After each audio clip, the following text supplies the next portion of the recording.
GPay, PhonePe, UPI இன்னைக்கு எல்லாருமே use பண்ண ஆரம்பிச்சிட்டோம்.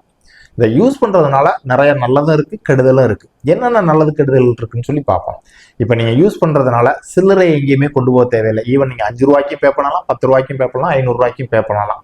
அதே மாதிரி இன்னொன்று என்ன நடக்குது, கவர்மெண்ட்டுக்கு நீங்க என்னென்ன செலவுலாம் பண்றீங்கன்னு சொல்லி தெரிய ஆரம்பிச்சிருது. உங்களோட பேங்க் அக்கௌண்ட்டை லிங்க் பண்ணி வச்சிருப்பாங்க. அந்த bank account income tax department கூட லிங்க் ஆயிருக்கும். அதனால நீங்க என்னென்ன செலவுகள்லாம் பண்றீங்கன்னு கவர்மெண்ட்டுக்கு தெரிய ஆரம்பிச்சிருது. இன்னொன்னு பாருங்க, அங்கிட்டு வியாபாரிகள் எல்லாருமே இன்னைக்கு சின்ன சின்ன வியாபாரிகளும் ஜிபே, யூபிஐ யூஸ் பண்ண ஆரம்பிச்சிட்டாங்க. அப்ப அவங்க எவ்வளவு சம்பாதிக்கிறாங்க அப்படிங்கிறது கவர்மெண்ட்டுக்கு தெரிய ஆரம்பிச்சிருது. ஏற்கனவே இப்போ ஒரு வீதியில ஒரு 10 கடை இருக்குன்னா 2 கடை மட்டும்தான் வருமான வரித்துறைக்கோ இல்ல ஜிஎஸ்டி டிபார்ட்மெண்ட்டுக்கோ தெரிஞ்சிருந்திருக்கும். 8 கடைகள் சின்ன சின்ன கடைகளா இருந்திருக்கும், தெரிஞ்சிருக்காது. ஆனா இன்னைக்கு அவங்க என்ன பிசினஸ் பண்றாங்கன்னு இன்கம் டாக்ஸ் டிபார்ட்மெண்ட்டுக்கும் ஜிஎஸ்டி டிபார்ட்மெண்ட்டுக்கும் தெரிய ஆரம்பிச்சிருது. அவங்களையும் டாக்ஸ் பிராக்டிக்குள்ள கொண்டு வர ஆரம்பிச்சிடறாங்க. இன்னைக்கு இந்த டிஜிட்டல் பேமெண்ட்டுக்கு ஆர்பிஐ என்ன பண்ணிட்டாங்கன்னா புது ரூல்ஸ் போட்டு ஒரு மாதத்துக்கு இத்தனை முறை தான் யூஸ் பண்ணணும், அதுக்கு மேல யூஸ் பண்ணீங்கன்னா உங்களுக்கு நாங்க டாக்ஸ் போடுவோம் அப்படின்னு சொல்லி சொல்றாங்க.